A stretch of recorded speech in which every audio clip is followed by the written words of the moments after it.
Mula sa malambing na kambing, pusang pulis at karerahan ng mga corgi. Kabi-kabila ang pagdiriwang para sa mga hayop na binihisan din para sa fashion show. Pusuan na yan sa report ni Oscar Oida. Mas pinaliksin ang kanilang maikling binti. Nagkarera ang mga corgi.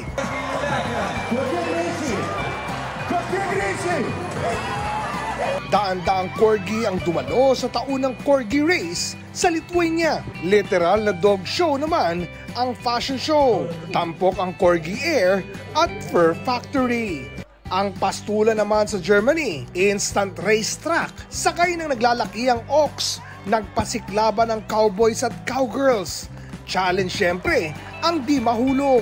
Bukod sa karera, may parada rin at sayawan. Kung may K9 unit, ang katuwang ng mga pulis sa Chile, pusa. Si Naruto, ang viral feline officer.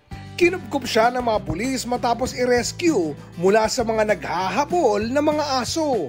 Ngayon, tila siya na ang mukha ng police station, lalo na sa suot niyang police vest.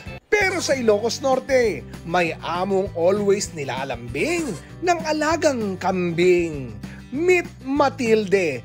Pero itong matindi, sa pagtulog ng amo, siya ang katabi.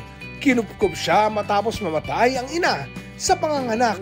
Spoiled sa magpapadede at may papati training pa. Oscar Oida, nagbabalita para sa GMA Integrated News. Huwag magpahuli sa mga balitang dapat niyong malaman. Mag-subscribe na sa GMA Integrated News sa YouTube.